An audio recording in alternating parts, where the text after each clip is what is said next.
I spent 43 years building what I thought was a loving family, meticulously documenting every milestone, every holiday, every precious moment with my camera. I believed that someday, when I was gone, these thousands of photographs would be treasured keepsakes that told the story of our lives together. Until the day my daughter Melissa looked me straight in the eye and said, "Mom, you're being way too dramatic about some stupid photos. Nobody cares about your little picture obsession." That's when I realized I wasn't preserving family memories. I was feeding an illusion.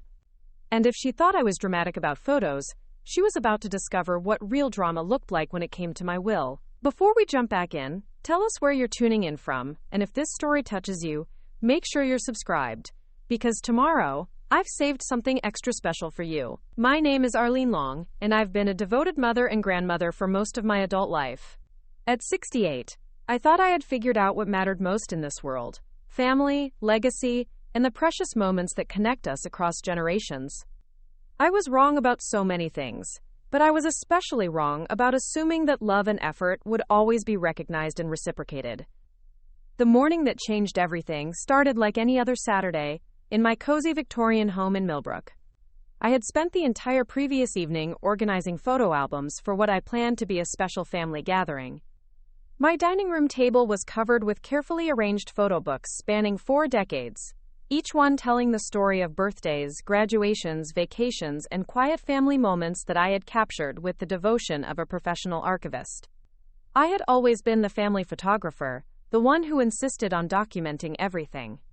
While others were living in the moment, I was preserving it, believing that these images would become priceless heirloads that future generations would treasure. My camera had been my constant companion through Melissa's childhood, her wedding, the birth of my 2 grandsons, and countless holidays and celebrations. That morning, I arranged the albums chronologically, starting with baby pictures of Melissa and ending with recent photos of my grandsons, Jake and Tommy. I had even created special themed collections: first days of school, holiday traditions, summer adventures, and milestone moments. Each photograph was carefully labeled with dates, locations, and little notes about what was happening that day. The house smelled like cinnamon rolls and fresh coffee when Melissa arrived with the boys. I had been up since 5 in the morning, preparing their favorite breakfast and making sure everything was perfect for what I hoped would be a meaningful morning together. I imagined us sitting around the table, laughing at old pictures, sharing memories, and perhaps even starting a tradition where we could add new photos to the collection each year. Melissa walked into the dining room, took one look at the elaborate display, and immediately rolled her eyes. Her expression wasn't curious or appreciative. It was the kind of look you give when you discover someone has spent hours arranging something completely pointless. "Mom, what is all this?" she asked, her voice already carrying that tone of barely contained exasperation that I had become too familiar with over the years. I felt my heart flutter with excitement as I began explaining my vision. I thought it would be wonderful to go through these together as a family. Look, here's your first day of kindergarten, and here's when you lost your first tooth. And these are from your wedding. Remember how beautiful you looked? I was thinking we could make this a regular thing, maybe once a month, so the boys can learn about their family history and understand where they come from.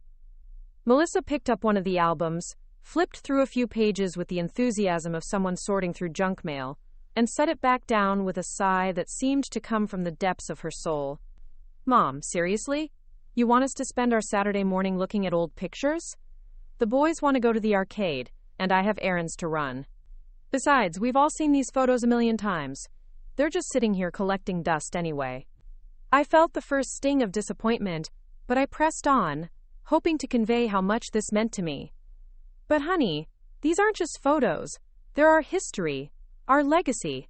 Someday when I'm not here anymore, these will be all you have left of these moments. Don't you want the boys to know about their grandmother's life, about all the love that went into creating these memories?" That's when Melissa looked at me with a mixture of pity and annoyance that cut deeper than any harsh words could have. "Mom, you're being way too dramatic about some stupid photos. Nobody cares about your little picture obsession, it's just paper and ink. The boys aren't interested in sitting around looking at dusty old albums when they could be having actual fun. You need to stop making everything into such a big production." The words hit me like a physical blow.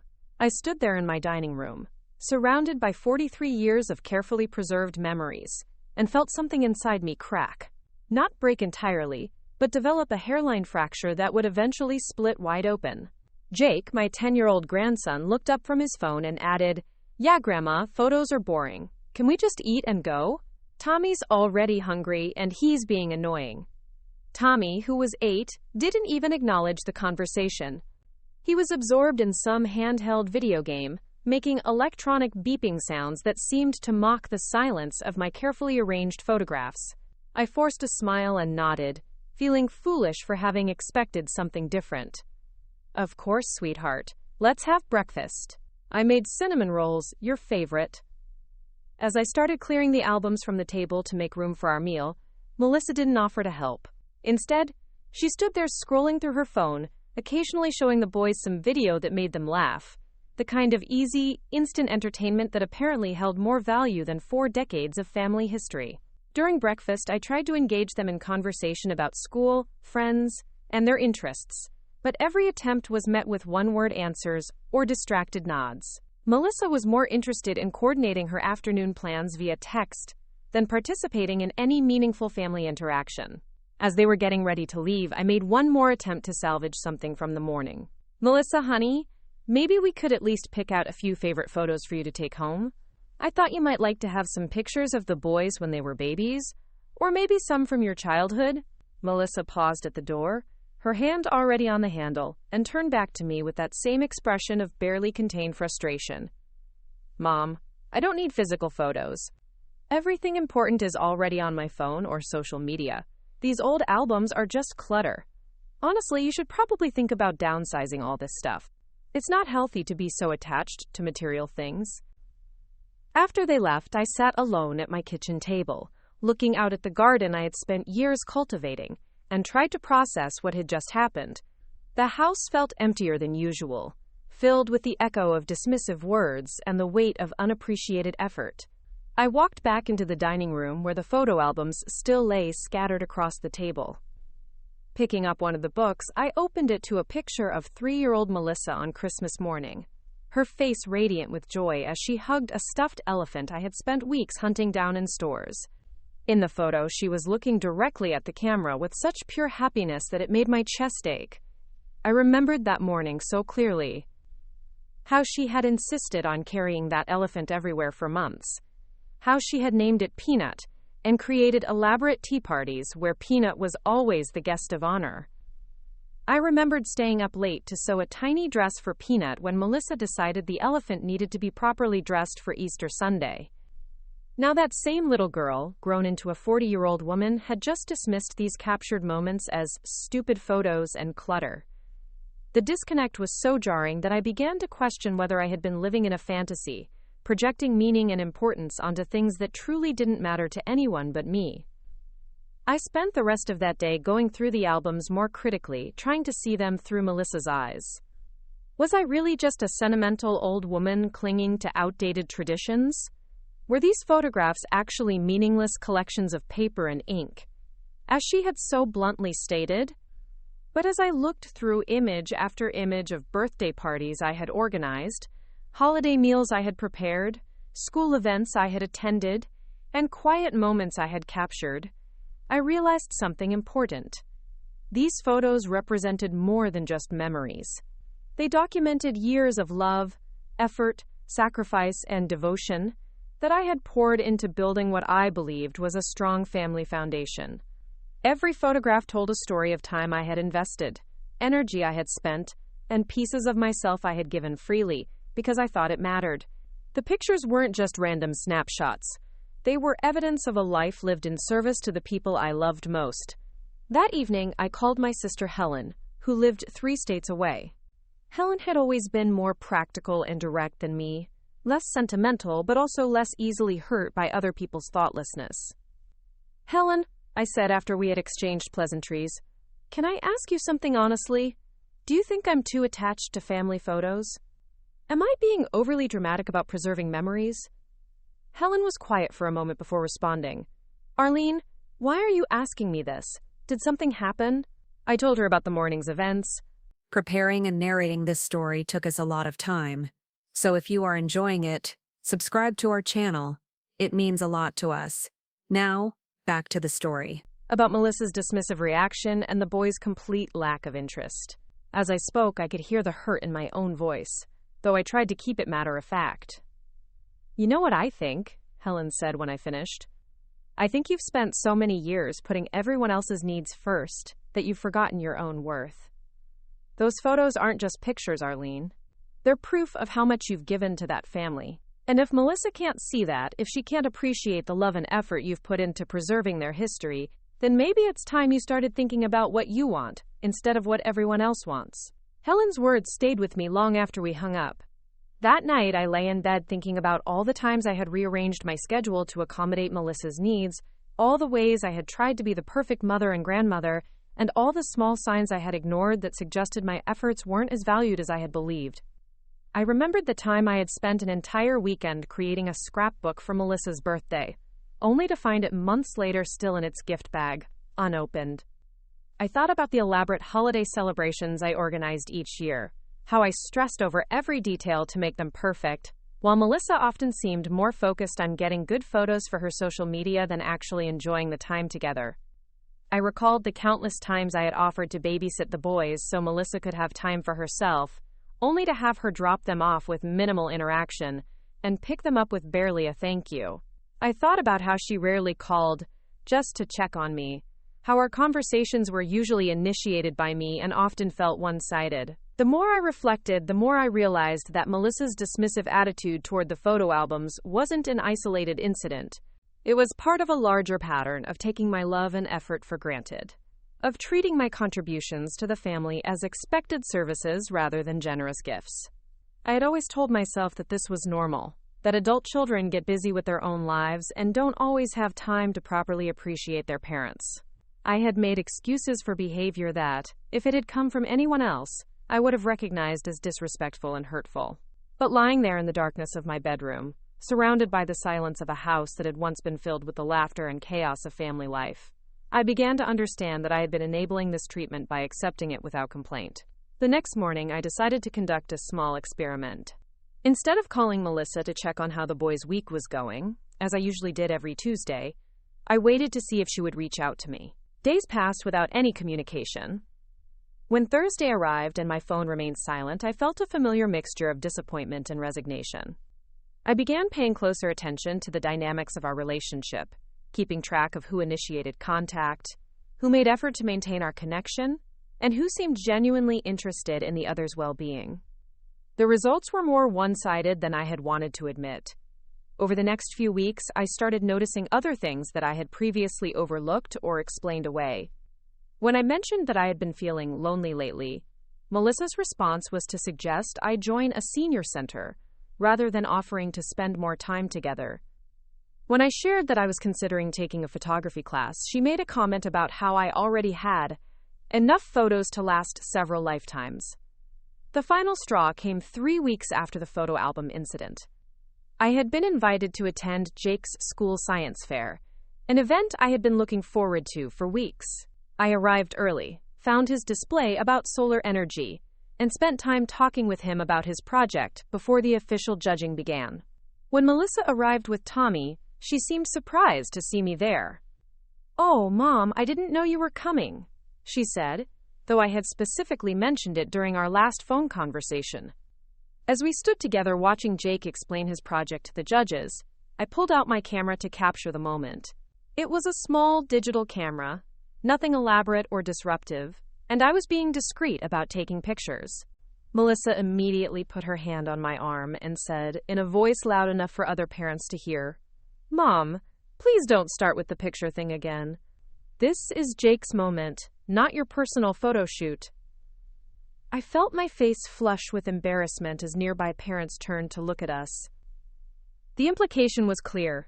I was being inappropriate, intrusive, and attention-seeking by wanting to document my grandson's achievement. I quietly put the camera away and spent the rest of the evening feeling like an unwelcome observer rather than a proud grandmother. When Jake's project won second place and he looked around excitedly to share his joy, I wanted to capture his expression of triumph, but I didn't dare take out my camera again. Driving home that night, I realized that something fundamental had shifted in how I saw my relationship with my daughter and grandsons. I wasn't just being taken for granted. I was being actively discouraged from expressing love in the way that felt most natural and meaningful to me. That weekend, I made a decision that would have seemed unthinkable just a month earlier. I called my attorney, Marcus Webb, and scheduled an appointment to review my will. Marcus had been my lawyer for 15 years, handling everything from my divorce settlement to estate planning, and I trusted his discretion completely. When I arrived at his office the following Tuesday, Marcus greeted me with his usual warm professionalism, but I could see concern in his eyes as he studied my expression. "Arlene," he said as we settled into his office, "what brings you in today? Is everything all right with your health?" I took a deep breath and chose my words carefully. "Marcus, I need to make some significant changes to my will. I've been doing a lot of thinking lately about how I want my legacy to be handled, and I've realized that my current arrangements don't reflect my actual wishes anymore." Marcus leaned forward, his expression serious. "These are important decisions, Arlene. Can you help me understand what's prompted this change? When we last updated your will 2 years ago, you seemed very certain about your provisions." I explained the situation as objectively as I could, describing Melissa's dismissive attitude toward the photo albums, her general lack of appreciation for my efforts, and the pattern of one-sided communication in our relationship. As I spoke, I could see Marcus taking notes, his expression remaining neutral but attentive. "I'm not making this decision out of anger," I clarified. "I'm making it out of clarity. I've realized that I've been operating under the assumption that my love and effort were valued and reciprocated, but the evidence suggests otherwise. If Melissa truly believes that preserving family history is dramatic and unnecessary, if she sees my efforts as burdensome rather than loving, then perhaps she wouldn't be the best guardian of my legacy after all." Marcus set down his pen and looked at me directly. "Arlene, have you considered having a direct conversation with Melissa about how her behavior has affected you? Sometimes people don't realize the impact of their words and actions." I had been expecting this question and had given it considerable thought. "Marcus, I spent 40 years trying to teach my daughter about respect, gratitude, and family values through modeling rather than lecturing. At this point in our lives, if she doesn't understand the importance of treating people with kindness and appreciation, another conversation isn't going to change that. Actions have consequences, and I'm finally ready to let my actions reflect my actual priorities." We spent the next hour discussing my new vision for my estate. Instead of leaving everything to Melissa, with the assumption that she would pass appropriate portions on to the boys, I decided to create a more complex but fairer arrangement. I established education trusts for Jake and Tommy that would fully fund their college expenses and provide them with a modest inheritance when they turned 30. This would ensure that they were taken care of regardless of any family dynamics or poor financial decisions on their parents' part. For my house, which was worth considerably more than when I had inherited it from my own mother, I decided to leave it to the local historical society, with the stipulation that it be used as a community center for seniors. This felt like a meaningful way to honor the love and care I had put into maintaining the property over the years. My photography collection, including all the equipment, albums, and digital files that Melissa had dismissed as clutter, would go to the city's cultural center, where they could be preserved as part of a local history archive. At least someone would appreciate the decades of work I had put into documenting our family and community. The remainder of my assets, which included substantial savings, investment accounts, and my late mother's jewelry collection, would be divided between 3 charities that supported causes I cared deeply about: literacy programs for children, support services for seniors, and a local animal rescue organization. As for Melissa, I left her a nominal sum, enough to show that the omission was intentional rather than accidental, but not enough to suggest that I approved of how she had chosen to treat me and the values I held dear. Marcus reviewed the changes with me carefully, ensuring that I understood the implications and that my wishes were clearly documented. "Arlene," he said as we concluded our meeting, "I want to make sure you've thought this through completely. These changes will likely come as a significant shock to Melissa. Are you prepared for the potential family conflict this might create?" I considered his question seriously before responding. Marcus, I've spent decades avoiding conflict by accepting treatment that I wouldn't tolerate from anyone else. I've made excuses for behavior that was actually inexcusable because I was afraid of disrupting family harmony. But what I've learned is that avoiding conflict at the expense of my own dignity and values isn't actually harmony. It's enabling dysfunction. If Melissa is shocked by these changes, perhaps that shock will help her reflect on how she's been treating the people who love her. The drive home from Marcus's office felt different somehow, as if I had crossed an invisible threshold between my old life and something new. I wasn't angry or vengeful. I was simply tired of accepting crumbs of affection from someone to whom I had given everything. That evening, I sat in my living room looking through one of the photo albums that had sparked this entire transformation. The images seemed different now, less like precious memories, and more like evidence of a relationship that had been fundamentally unbalanced from the beginning.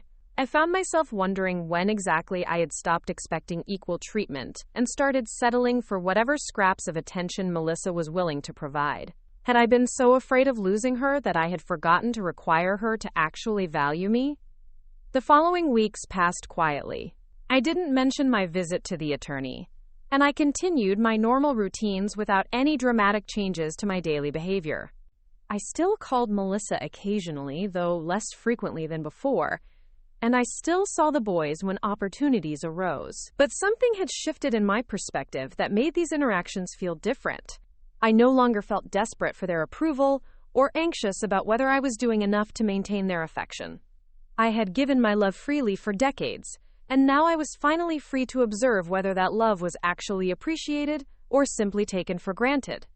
The answer, unfortunately, continued to be the latter. Melissa's behavior didn't improve. If anything, she seemed even less engaged than before, as if my slightly reduced contact had given her permission to invest even less effort in our relationship. When I mentioned that I was thinking about taking a cruise to Alaska, something I had wanted to do for years, Melissa's response was to worry about the cost rather than express enthusiasm for my adventure.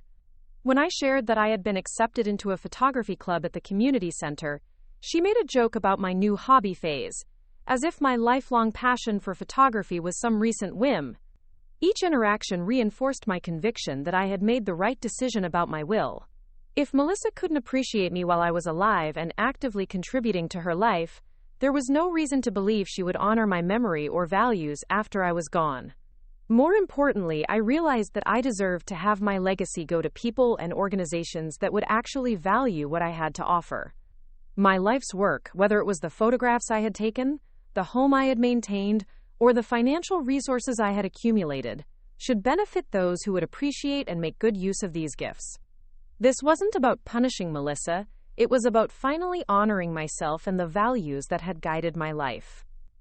For too long, I had confused unconditional love with unconditional tolerance of poor treatment.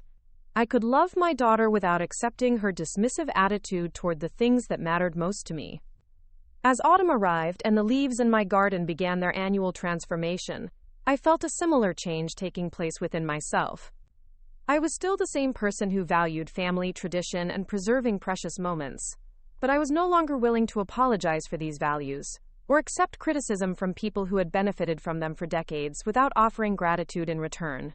The photo albums still sat on my dining room table, but now they felt less like a shrine to unappreciated effort and more like a testament to a life well lived. Someone would value these images someday, even if that someone wasn't the person I had originally intended to inherit them. I had always believed that family was everything, that blood ties created obligations that superseded all other considerations. But I was learning that true family isn't just about shared genetics, it's about shared values, mutual respect, and genuine care for each other's well-being. If Melissa thought I was being dramatic about family photos, she was about to discover what it really meant when someone who had spent decades putting family first finally decided to put themselves and their values in the center of their own story. 3 months had passed since my visit to Marcus's office, and I found myself moving through life with a strange sense of liberation that I hadn't expected. The weight of constantly trying to please someone who couldn't be pleased had lifted from my shoulders, replaced by something I barely recognized: the freedom to live according to my own values without apologizing for them. My photography club at the Millbrook Community Center had become one of the brightest spots in my weekly routine. Every Wednesday evening, a small group of us would gather in the basement meeting room with our cameras and laptops, sharing techniques, critiquing each other's work, and planning weekend photo walks around the historic downtown area. The group was led by a retired art teacher named Patricia Henley, a woman in her 70s with silver hair that she wore in a practical bun, and eyes that seemed to notice details that others missed. Patricia had an infectious enthusiasm for capturing light and shadow, and she treated photography not as a hobby, but as a legitimate form of artistic expression. During our third meeting, Patricia had asked each member to bring in a collection of their favorite personal photographs to share with the group. I had hesitated, thinking immediately of Melissa's harsh words about my picture obsession, but something about Patricia's encouraging smile gave me the courage to select a small album of family photos that I was particularly proud of. When my turn came to present, I opened the album nervously and began showing images from Jake's 8th birthday party, explaining how I had captured the exact moment when he realized we had surprised him with tickets to see his favorite baseball team play. The photo showed his face in perfect profile, mouth open in astonishment, eyes wide with joy, his small hands pressed against his cheeks in disbelief. Patricia studied the image for a long moment, then looked up at me with genuine admiration. "Arlene, this is extraordinary. You've captured pure emotion here. The composition is perfect, the lighting is natural but dramatic, and the storytelling element is incredible. This isn't just a snapshot, this is art." Other members of the group leaned in to look more closely, murmuring their appreciation and asking technical questions about how I had achieved certain effects. For the first time in months, I felt my passion for photography being not just acknowledged but celebrated. An elderly gentleman named Robert Chen, who had been a professional photographer before his retirement, examined several more of my images with the practiced eye of someone who understood the craft.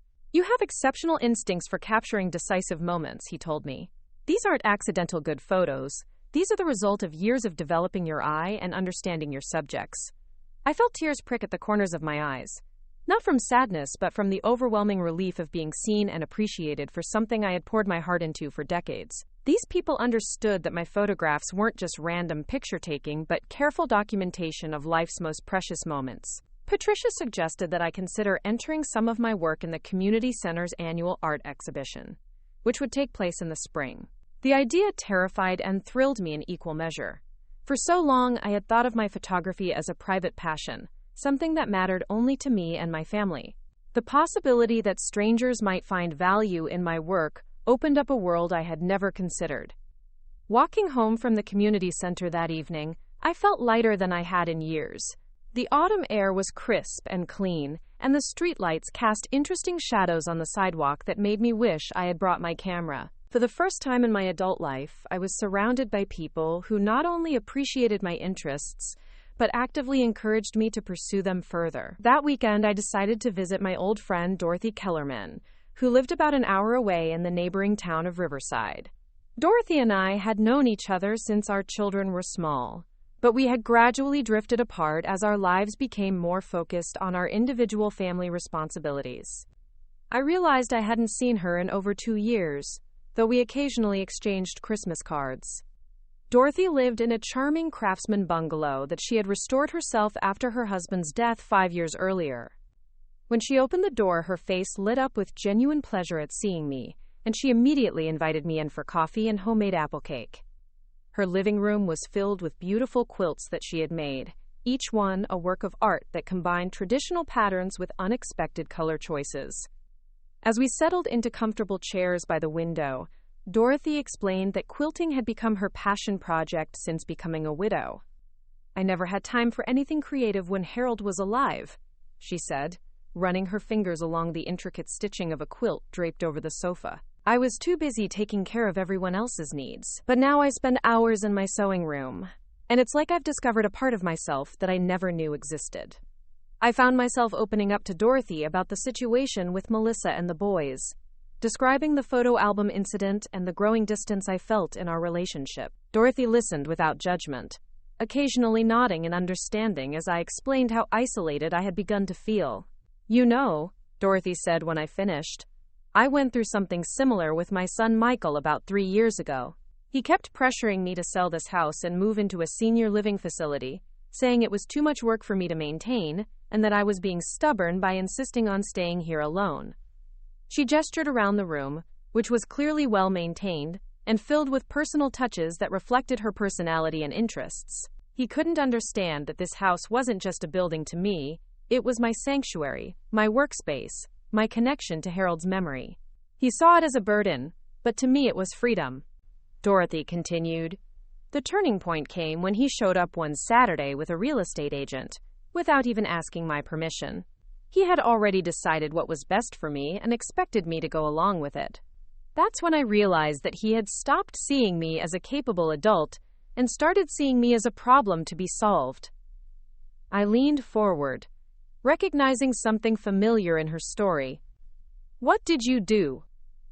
I told him very clearly that my living situation was my decision to make, and that if he couldn't respect my autonomy, then our relationship was going to change significantly. I explained that I was perfectly capable of managing my own life, and that his job as my son was to support my choices, not override them. Dorothy smiled, but there was steel in her expression. It wasn't easy, and we had some difficult conversations, but Michael eventually realized that his concern for my welfare had crossed the line into controlling behavior. Now he visits because he enjoys my company, not because he's checking up on me or trying to manage my life. Her story resonated deeply with me because it highlighted something I had been struggling to articulate about my relationship with Melissa. Somewhere along the way, my daughter had stopped treating me as an equal adult, whose opinions and preferences mattered, and had begun treating me as someone whose emotional needs were secondary to everyone else's convenience. Dorothy walked me through her quilting room before I left, showing me works in progress and explaining the complex mathematical planning that went into each design. Her passion for the craft was evident in every detail, from the carefully organized fabric collection to the precise cutting tools arranged on her work table. The most important thing I've learned, she said as we stood admiring a particularly intricate star pattern quilt, is that it's never too late to honor your own interests and talents.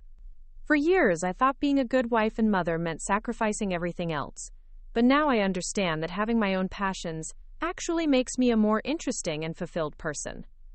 Driving home that afternoon, I reflected on Dorothy's words and her journey toward reclaiming her independence. I realized that I had been operating under the same mistaken belief that good mothers should subordinate their own needs and interests to their family's demands, even when those demands were unreasonable or disrespectful. The following Tuesday, I had lunch with my neighbor Gloria Martinez, a vibrant woman in her mid-60s, who had moved to the neighborhood about 5 years earlier. Gloria was originally from Mexico and had raised 4 children as a single mother while working as a nurse at the local hospital. She had a warm, direct way of speaking that I had always found refreshing. Over chicken salad sandwiches on her sunny back patio, Gloria asked about my family and how things were going with Melissa and the boys. I found myself being more honest than usual, explaining about the photo album incident and the general feeling I had that my efforts weren't appreciated. Gloria listened thoughtfully, then leaned back in her chair with a knowing expression. Arlene, can I tell you something? In my culture, we have a saying, no se puede dar lo que no se tiene, which means you cannot give what you do not have. But there's another part that people forget. You also cannot receive what you are not willing to see. She continued, it sounds to me like you have been giving love and respect for many years, but Melissa has not been willing to see it or receive it properly. This is not your failure, mi amor, this is her limitation. Gloria's words struck me with their simple clarity. I had been assuming that if I just loved harder, gave more, or found the right way to express my feelings, eventually Melissa would understand and appreciate what I was offering. But Gloria was suggesting that the problem wasn't with my approach but with Melissa's capacity or willingness to recognize and value what she was receiving. In my family, Gloria continued, we have learned that respect is like a dance. Both people have to participate or the music stops making sense. You have been dancing alone for too long, I think. That evening, I sat in my garden with a cup of tea, watching the last of the autumn flowers bloom in defiance of the approaching winter. Gloria's metaphor about dancing alone kept echoing in my mind, and I realized how accurate it was. I had been trying to maintain a relationship rhythm by myself, compensating for Melissa's lack of engagement by doubling my own efforts. The next morning brought an unexpected phone call from Jake's school. The secretary explained that Jake had been selected to participate in a regional academic competition, and that family members were invited to attend the ceremony where participants would be recognized. The event was scheduled for the following Saturday afternoon. I immediately called Melissa to share the exciting news and confirm that she would be attending. Her response was lukewarm at best. "Oh, that's nice, I guess. I'm supposed to help Tommy with a friend's birthday party that day, but maybe I can figure something out." The casual way she dismissed this achievement stung me. Jake had worked incredibly hard in school, and being selected for this competition was a significant honor. The fact that Melissa seemed to view it as an inconvenience rather than a celebration told me everything I needed to know about her priorities. "I'll definitely be there," I told her firmly. "This is important, and Jake should know that his family is proud of him." "Sure, Mom, whatever you think is best," she replied in a tone that suggested she found my enthusiasm excessive. That Saturday, I arrived at the school auditorium early, wearing my best dress and carrying a small bouquet of flowers for Jake. The ceremony was beautiful, with each student receiving recognition for their academic achievements and dedication to learning. When Jake's name was called, I felt my heart swell with pride as he walked across the stage with confidence and poise. I looked around the auditorium for Melissa and Tommy, but didn't see them anywhere. As the ceremony concluded and families began gathering with their honored students, I realized that Melissa had chosen the birthday party over her son's academic recognition. Jake found me in the lobby after the ceremony, his face bright with excitement about the award he had received. "Grandma Arlene, did you see me up there?" I was so nervous, but I remembered what you told me about being proud of working hard. I hugged him tightly, feeling a mixture of joy for his achievement and sadness that his mother hadn't prioritized being there to witness it. "I am so incredibly proud of you, sweetheart. You've worked so hard for this recognition, and you deserve to feel wonderful about what you've accomplished." As we walked to my car, Jake asked casually, "Where's Mom and Tommy? I thought they were coming too." I took a deep breath, not wanting to criticize his mother, but also not wanting to make excuses for her absence. "Your mom had some other commitments today, honey, but she's very proud of you too."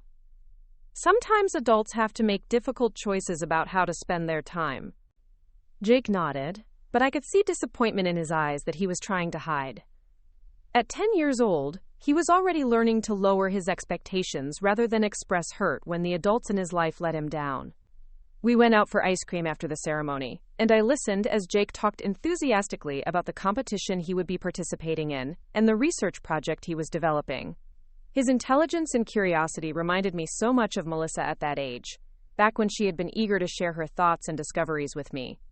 Driving Jake home afterward, I found myself wondering when exactly Melissa had lost that sense of wonder and enthusiasm for learning and growing. When had she become someone who prioritized social obligations over her son's academic achievements? And more importantly, when had I started accepting this behavior as normal instead of recognizing it as a serious character flaw? That evening, Melissa called to ask how the ceremony had gone. Her tone was casual, as if she was inquiring about something minor rather than a significant milestone in her son's life. "It was wonderful," I told her. "Jake did beautifully, and he was so excited about being recognized. I took some photos that I think you'll want to see." "That's great, Mom. I'm sure he was happy you were there." The conversation felt hollow and performative, like she was checking an obligation off her list rather than expressing genuine interest in her son's achievement. I found myself growing angry, not just at her absence from the ceremony, but at her complete lack of curiosity about the details of Jake's experience. After we hung up, I sat in my kitchen feeling a familiar sensation of being taken for granted. Once again, I had stepped in to fill a gap that Melissa had left, providing emotional support and presence that should have come from his parents. And once again, my contribution was accepted without gratitude or acknowledgement. This pattern had been repeating itself for years, I realized. Whenever Melissa was unavailable or uninterested, I automatically stepped in to provide whatever was needed, whether it was attending school events, helping with homework, or simply offering a listening ear. My willingness to be consistently present had enabled her to be consistently absent without consequences. The next week, I decided to conduct another small experiment. Jake had a soccer game on Saturday morning, something he had mentioned during our ice cream celebration. Normally, I would have asked Melissa if she wanted me to attend, offering to help with transportation or simply providing moral support. This time, I waited to see if I would be invited or if my presence was simply expected.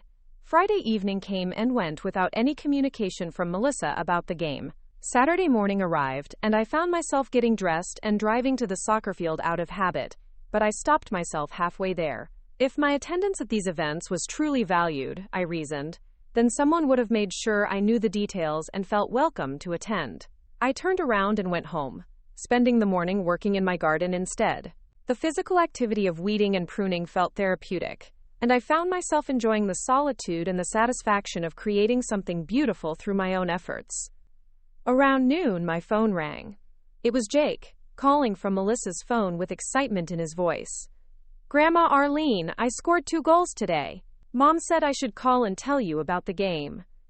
I felt a pang of sadness that I had missed his triumphant moment, but I also felt validated in my decision to wait for an invitation rather than assuming I was welcome. "That's incredible, Jake. I'm so proud of you.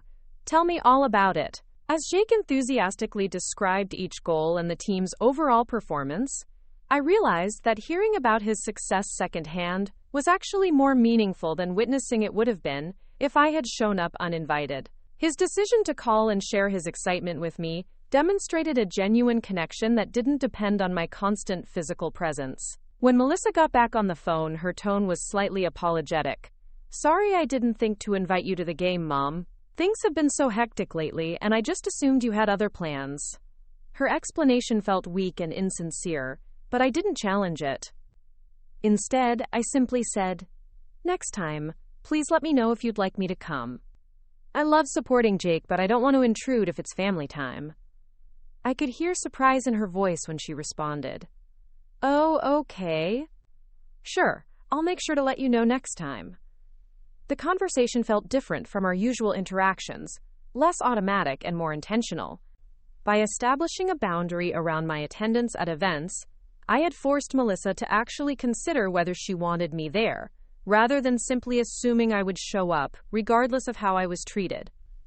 Over the following weeks, I continued to adjust my approach to our relationship, making small changes that reflected my growing understanding of how one-sided our dynamic had become.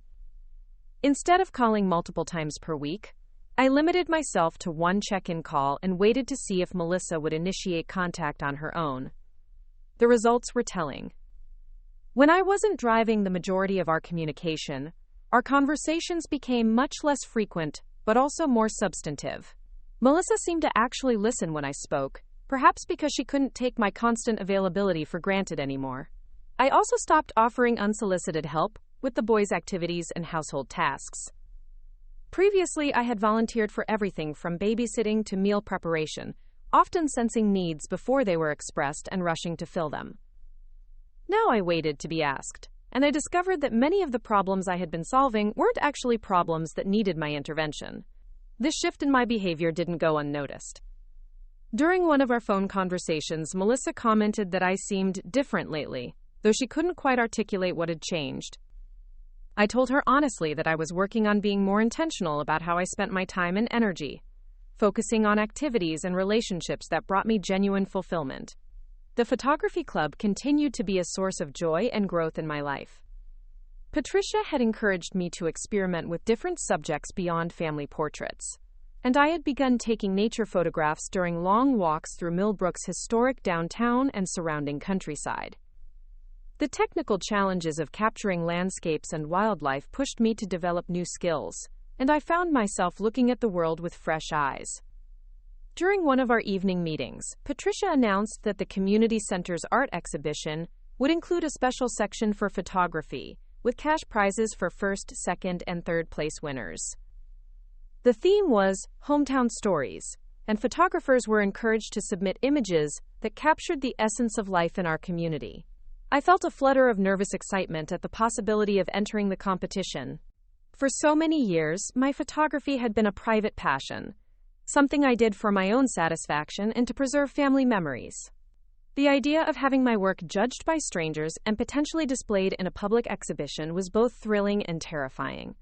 Robert Chen, the retired professional photographer in our group, offered to mentor anyone who was interested in entering the competition. He spent individual time with each member, reviewing portfolios and offering technical and artistic advice. When my turn came, I brought a selection of images that represented different aspects of my photographic journey. Robert studied my work with careful attention, occasionally making notes on a small pad he carried with him. After reviewing about 20 images, he looked up at me with an expression of genuine surprise. "Arlene, I have to ask you something. Have you ever had formal training in photography?" I shook my head, explaining that everything I knew had been self-taught through books, online tutorials, and decades of practice. "That makes this even more remarkable," he said, pointing to a photograph I had taken of the boys playing in my backyard last summer. "Your instinctive understanding of composition and light is extraordinary. This image, for example, uses the rule of thirds perfectly. The depth of field draws the eye exactly where you want it to go, and the natural lighting creates a mood that's both nostalgic and immediate." He continued reviewing my work, pointing out technical strengths I hadn't even realized I possessed. "You have a gift for capturing authentic human emotion," he told me. "These aren't posed portraits, they're genuine moments of connection and joy. That's incredibly difficult to achieve, even for experienced photographers." Robert encouraged me to enter several images in the competition, and he offered to help me with the technical aspects of printing and presentation. For the first time since the photo album incident with Melissa, I felt truly excited about sharing my photographic work with others. As winter deepened and the holiday season approached, I found myself making decisions that would have seemed impossible just a few months earlier. Instead of automatically hosting Thanksgiving dinner, as I had done for the past 15 years, I decided to wait and see if anyone else in the family would take initiative in planning our gathering. The silence was revealing. As November progressed, and no one mentioned holiday plans, I realized that everyone had simply assumed I would handle all the arrangements as usual. The expectation was so ingrained that it had never occurred to any of them to actually ask if I was willing and able to host. 2 weeks before Thanksgiving, Melissa finally called with a question that perfectly captured the dynamic I was trying to change. "Mom, what time should we come over for Thanksgiving dinner? Tommy has a friend who might join us, so I wanted to make sure you're planning for extra people."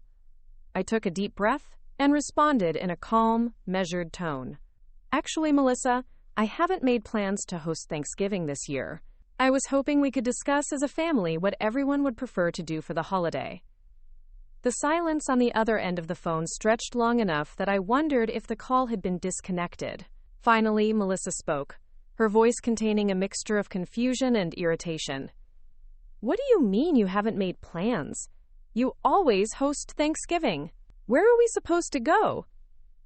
"I'm sure we can figure out something that works for everyone," I replied. "Maybe this year would be a good opportunity for you to host, or we could consider going to a restaurant, or perhaps we could have a smaller, more casual gathering." I could hear the frustration building in Melissa's voice. "Mom, I don't have time to plan a big dinner. I don't even have enough dishes for everyone, and I've never cooked a turkey before. This is really inconvenient timing to change everything." Her response confirmed what I had suspected. She had never truly appreciated the amount of work that went into hosting holiday gatherings because she had never been responsible for any of it. The shopping, cooking, cleaning, decorating, and coordination had all been invisible labor that she simply took for granted. "I understand that hosting is a lot of work," I said gently. "That's why I've been thinking it might be nice to try a different approach this year. We have several weeks to figure out an alternative that doesn't place the entire burden on any one person." The conversation ended with Melissa saying she would think about options and get back to me, but her tone suggested that she was more annoyed than understanding about my decision. I felt a mixture of sadness and relief after hanging up. Sad because the holiday that had always been about gratitude and family connection had become a source of conflict, but relieved because I was finally being honest about my own needs and limitations. Over the next few days, I reflected on all the Thanksgivings I had hosted over the years, remembering the joy I had felt in creating beautiful meals and bringing family together, but also acknowledging the stress and exhaustion that had accompanied those celebrations. I realized that somewhere along the way, hosting had stopped being something I enjoyed and had become something I endured out of obligation. The photography exhibition was scheduled for the first weekend in December, and as the date approached, I found myself alternating between excitement and anxiety about having my work displayed publicly.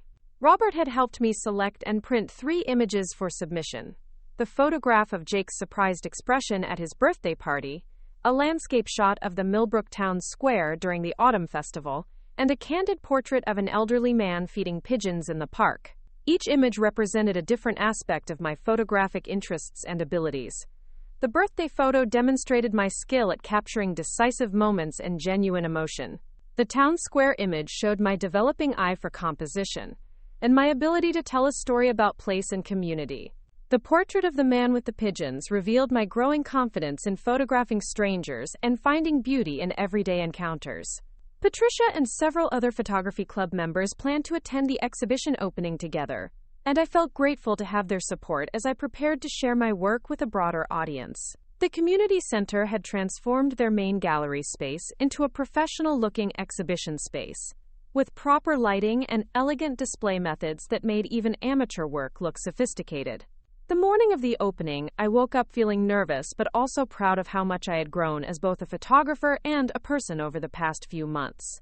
Regardless of how the judges responded to my work, I knew that I had pushed myself to try something new and challenging, and that felt like a victory in itself. I spent extra time getting ready, choosing an outfit that reflected how I wanted to present myself to the world: confident, creative, and comfortable in my own skin. As I looked at myself in the mirror before leaving for the exhibition, I realized that I looked different than I had 6 months earlier. Not physically, but in some indefinable way that had to do with how I carried myself and the expression in my eyes. The woman looking back at me was someone who had stopped apologizing for her interests and abilities, someone who had learned to value her own contributions and expect others to do the same. She was someone who had discovered that it was possible to love her family deeply, while also setting boundaries that protected her dignity and autonomy. Most importantly, she was someone who had finally understood that her worth wasn't determined by how much other people appreciated her efforts, but by how consistently she honored her own values and treated herself with the respect she deserved. The gallery was buzzing with quiet conversation and the soft clink of wine glasses when I arrived at the community center that Friday evening. Warm light spilled across the polished floors, and the walls were lined with framed artwork that transformed the familiar space into something magical and important. I stood in the doorway for a moment, taking in the scene and marveling at how different the room looked when filled with creative expression and celebration. Patricia spotted me immediately and hurried over with a welcoming smile, her silver hair catching the gallery lights as she moved. "Arlene, you look absolutely radiant tonight. Are you ready to see your work displayed like the art it truly is?" She linked her arm through mine and guided me toward the photography section, which occupied the entire east wall of the gallery. As we approached, I could see my 3 images mounted professionally, with small plaques beneath each one containing my name and the titles I had chosen. Seeing my photographs presented with such care and respect made my heart race with a mixture of pride and disbelief. The birthday party photograph of Jake looked even more powerful in this setting, the joy on his face seeming to radiate beyond the frame and connect with viewers in a way that surprised me. A small crowd had gathered in front of it, and I could hear fragments of their conversation as they discussed the technical composition and emotional impact of the image. The photographer really captured the essence of childhood wonder here, a woman in an elegant black dress was saying to her companion. "There's something so authentic about this moment, like we're witnessing genuine happiness rather than a posed scene." An older gentleman with a distinguished beard nodded in agreement. "The lighting is extraordinary too. It's clearly natural light, but the way it illuminates the subject's face creates such drama and intimacy. This photographer has a real eye for decisive moments." I felt a flush of warmth spread across my cheeks as I listened to these strangers discussing my work with genuine appreciation and artistic analysis. For so many years, my photography had existed in a vacuum, appreciated only by me and occasionally acknowledged by family members who viewed it as a nice hobby rather than a serious pursuit. Robert Chen appeared beside me, carrying 2 glasses of wine and wearing an expression of obvious satisfaction. "Arlene, I've been watching people's reactions to your work all evening, and I have to tell you, the response has been remarkable. That portrait of Jake is drawing the most attention of any photograph in the exhibition. He handed me a glass and gestured toward the wall where my images hung. More importantly, the judges have been spending significant time studying your submissions. I saw them taking notes and having what appeared to be serious discussions about the technical and artistic merits of each piece. As if summoned by Robert's words, a distinguished woman in her 50s approached our small group with purpose in her stride. She introduced herself as Dr. Sarah Whitman, the exhibition's lead judge, and a professor of visual arts at the nearby State University. Ms. Long, I wanted to congratulate you on truly exceptional work, Dr. Whitman said, extending her hand with genuine warmth. Your submission demonstrates not only technical proficiency, but also a sophisticated understanding of storytelling through imagery. The birthday photograph in particular shows mastery of both the decisive moment concept and the ability to capture authentic human emotion. I found myself momentarily speechless, overwhelmed by receiving professional recognition from someone whose expertise I respected. Thank you so much, Dr. Whitman. Photography has been a passion of mine for many years, but this is the first time I've shared my work in a formal exhibition setting. That makes your achievement even more impressive, she replied. Self-taught photographers who develop this level of skill are quite rare. Have you considered pursuing more advanced training? Or perhaps exploring opportunities to exhibit your work more widely? The conversation continued for several more minutes, with Dr. Whitman offering specific feedback about my technical approach and suggesting resources for continuing education in photography. As she moved on to speak with other exhibitors, I felt as though I had crossed some invisible threshold from amateur enthusiast to recognized artist. Patricia and Robert flanked me as we moved through the rest of the exhibition, and I found myself looking at the other photographers' work with new eyes. Instead of feeling intimidated by more experienced artists, I was able to appreciate their different approaches and styles, while maintaining confidence in my own unique perspective and abilities. The town square photograph had also attracted positive attention, with several viewers commenting on how effectively it captured the spirit of community celebration and the historical character of Millbrook's downtown architecture. A local newspaper reporter even asked if she could interview me about my connection to the town and my photographic process. As the evening progressed, I realized that I was experiencing something I had never felt before: recognition and validation from a community of people who shared my passion and understood the significance of what I was trying to accomplish through my art. It was profoundly different from the dismissive response I had received from Melissa, and it helped me understand just how much her lack of appreciation had been affecting my confidence and self-worth. Near the end of the evening, Patricia gathered the photography club members together for a group photo in front of our collective display. As we arranged ourselves for the picture, Robert mentioned that several people had inquired about purchasing prints of my work, something that had never occurred to me as a possibility. Arlene, you should seriously consider setting up a small business to sell your photography, he suggested. There's clearly a market for your style of work, especially the family and community portraits. You have a gift for capturing moments that people want to preserve and share. Driving home that night, I felt energized and hopeful in a way that had been missing from my life for months. The exhibition had reminded me that my interests and abilities had value beyond my family circle, and that there were people in the world who could appreciate what I had to offer without making me feel like I was asking for too much. The next morning brought an unexpected phone call from Melissa, though her tone was notably different from our recent conversations. She sounded almost tentative as she asked about my plans for the weekend, and there was an underlying current of something that might have been curiosity or even concern. Mom, I heard from someone at the grocery store that you had photographs in some kind of art show last night.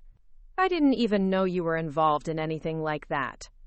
I felt a pang of sadness that my own daughter had learned about one of my significant achievements from a stranger rather than from me, but I kept my voice neutral as I responded. Yes, the community center had their annual art exhibition. I submitted 3 photographs and had a wonderful time at the opening reception. She paused, and I could hear something shifting in her tone. That's actually really cool, Mom. I didn't know you were serious enough about photography to enter competitions and things. How did you do? The question felt genuine rather than perfunctory, and I found myself sharing details about the evening with more enthusiasm than I had expressed to Melissa about anything in recent memory. I described Dr. Whitman's feedback, the positive response from other attendees, and the possibility of selling prints of my work. Wait, people want to buy your photographs? Melissa sounded genuinely surprised, as if the idea that my work might have commercial value had never occurred to her. Like, actual strangers would pay money for pictures you took? Apparently so, I replied, unable to keep a note of pride from creeping into my voice. Several people asked about purchasing prints last night, and Robert thinks I should consider setting up a small business to sell my photography. The conversation continued longer than our recent exchanges typically lasted, and for the first time in months, Melissa seemed genuinely interested in hearing about my experiences and accomplishments. When she asked if she could see the photographs that had been exhibited, I felt a cautious optimism that perhaps something positive was beginning to shift in our relationship. The following week, I received a phone call from Dr. Whitman with news that left me momentarily speechless. My birthday party photograph of Jake had won first place in the photography competition, earning a cash prize of $500 and an invitation to display the image at the university's student gallery for the following semester. Ms. Long, the judges were unanimous in their decision, Dr. Whitman explained. Your photograph stood out not only for its technical excellence, but also for its emotional resonance and storytelling power. We'd also like to invite you to speak to one of our photography classes about your approach to capturing candid family moments. As I hung up the phone, I realized I was trembling slightly with excitement and disbelief. In the span of a few months, I had gone from having my photographic passion dismissed as dramatic and excessive, to receiving professional recognition and being invited to share my expertise with university students. That afternoon, I called Patricia to share the news, and her reaction was one of pure jubilation. Arlene, this is absolutely wonderful. You should be so proud of yourself. This recognition is well-deserved, and I hope it encourages you to continue pursuing photography with even more confidence and ambition. She suggested that we organize a small celebration with the photography club, and she also mentioned that the local newspaper wanted to do a feature story about my award and my journey as a self-taught photographer. The idea of being interviewed and featured in the paper felt both exciting and slightly overwhelming, but I was learning to embrace opportunities that challenged me to step outside my comfort zone. When I called to share the news with Melissa, her response was notably different from her previous dismissive attitudes toward my photography. Mom, that's amazing! I had no idea you were that good at taking pictures. A university wants you to speak to their students? That's really impressive. I could hear genuine pride in her voice, though it was mixed with what sounded like surprise that her mother was capable of achieving something noteworthy outside the realm of family caretaking. The conversation felt like a small breakthrough, though I remained cautious about reading too much into her changed tone. Would you like to see the winning photograph? I asked, testing whether her interest extended beyond polite acknowledgement. Yes, definitely. And maybe you could show me some of the other pictures from the exhibition too. I feel like I've been missing out on something important that you've been working on. Her request to see more of my work felt significant, representing the first time in years that Melissa had actively sought to understand and appreciate one of my interests. I agreed to put together a small selection of my favorite photographs to share with her, though I was careful not to let my expectations rise too high. The newspaper interview took place the following Thursday at my home, with a young reporter named Jennifer Walsh who demonstrated genuine enthusiasm for photography and community arts. She spent nearly 2 hours asking thoughtful questions about my background, my photographic process, and my experience with the exhibition. Jennifer was particularly interested in my journey as a self-taught photographer, and the role that photography had played in helping me document and preserve family memories over the years. When she asked about my motivation for entering the competition, I found myself being more honest than I had expected about the personal growth and confidence I had gained through the experience. For many years, I thought of photography as something I did for my family, a way to preserve memories that would be meaningful to them, I explained. But participating in the exhibition helped me realize that my work has value beyond its sentimental importance. It's been incredibly validating to discover that other people can connect with my images and appreciate them as art. Jennifer took several photographs of me in my garden, holding my camera and surrounded by the autumn flowers that had provided inspiration for many of my recent nature photographs. She also photographed the winning image and several others that would accompany the article when it was published the following week. As we concluded the interview, Jennifer mentioned that the newspaper was considering starting a regular feature about local artists and their work. She asked if I would be interested in contributing occasional articles about photography techniques, or perhaps writing reviews of local art exhibitions and events. The suggestion excited me more than I had anticipated. Writing about photography would combine two of my long-standing interests and provide an opportunity to contribute to the cultural life of my community in a meaningful way. I told Jennifer I would be very interested in exploring such a collaboration. That weekend, Melissa and the boys came over for what had become our first relaxed family visit in months. The atmosphere felt different from our recent interactions, less strained and more genuinely social. Melissa seemed curious about my photography and asked to see not only the exhibition pieces but also some of my older work. As we looked through several albums together, I noticed that her responses were more thoughtful and appreciative than they had been during the disastrous photo session that had triggered my awakening months earlier.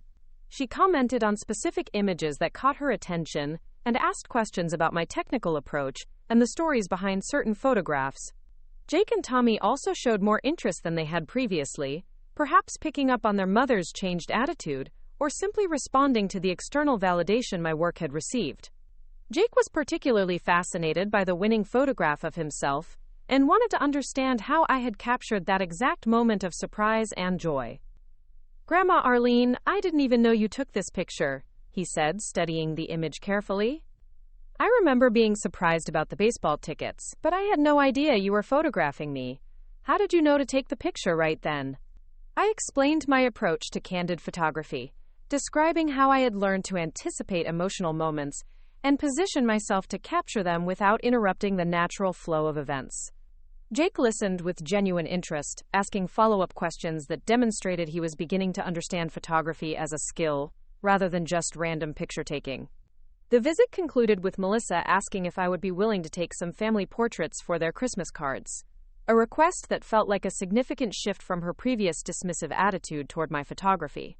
"I know you're probably busy with more important projects now," she said, "but if you have time, I'd love to have some professional quality photos of the boys."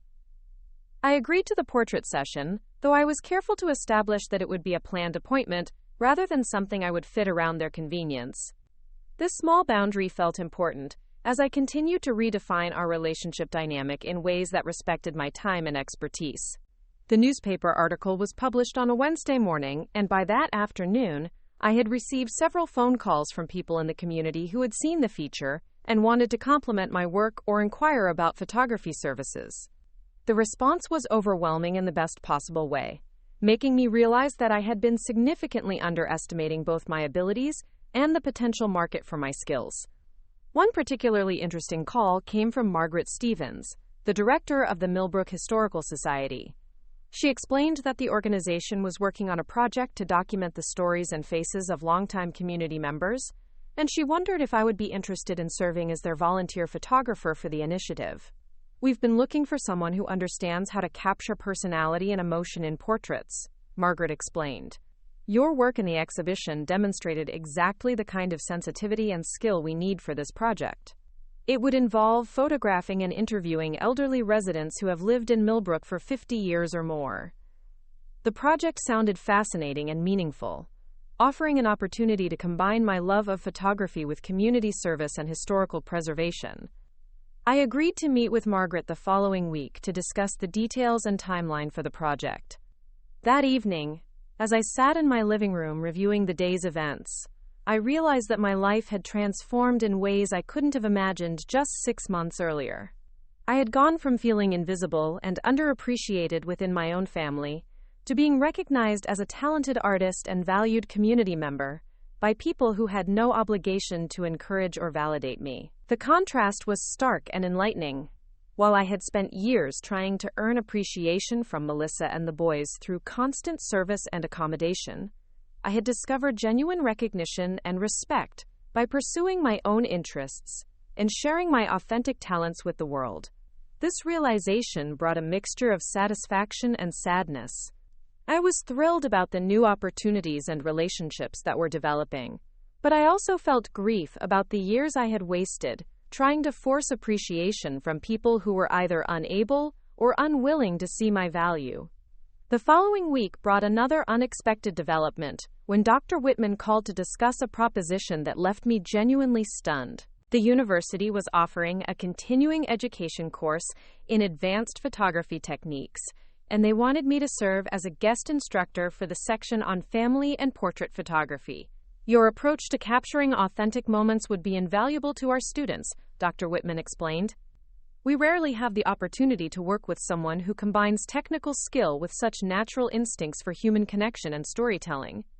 The teaching opportunity would involve 6 evening sessions over the course of 2 months, with compensation that exceeded what I had been earning from my part-time editing work. More importantly, it represented recognition of my expertise at a level one had never imagined possible. I accepted the position immediately, though I felt nervous about the responsibility of guiding university students who might have more formal training than I possessed. Dr. Whitman assured me that my practical experience and unique perspective were exactly what the program needed to complement the theoretical foundation the students were receiving in other courses. As I prepared for my first teaching session, I reflected on the journey that had brought me to this point. The woman who had been told she was too dramatic about family photos was now being invited to share her expertise with aspiring photographers at a university level. The irony was not lost on me, though I felt more amused than bitter about the dramatic reversal in how my passion was being perceived and valued. The weekend before my teaching debut, I decided to visit Dorothy again, wanting to share my news with someone who would understand the personal significance of these professional achievements. Dorothy greeted me with her usual warmth and immediately sensed that something positive had happened since our last conversation. Over homemade soup and fresh bread, I recounted the events of the past few weeks, from the exhibition success to the teaching opportunity and the Historical Society project. Dorothy listened with obvious delight, occasionally interrupting to ask for clarification or to express her amazement at how quickly things were developing. "Arlene, this is exactly what I was talking about when I said it's never too late to honor your talents and interests," she said when I finished my update. "You've discovered that there's a whole world of people who appreciate what you have to offer, and now you're building relationships based on mutual respect and shared passions." She paused to refill our coffee cups, then continued with characteristic directness. "I have to ask, though, how is Melissa responding to all these changes? Is she beginning to understand that she may have misjudged your capabilities and interests?" The question touched on something I had been pondering, but hadn't fully processed. Melissa's recent behavior had been notably different, more respectful and interested, but I wasn't sure whether this represented genuine growth or simply a response to external validation of my abilities. "I think she's surprised," I replied honestly.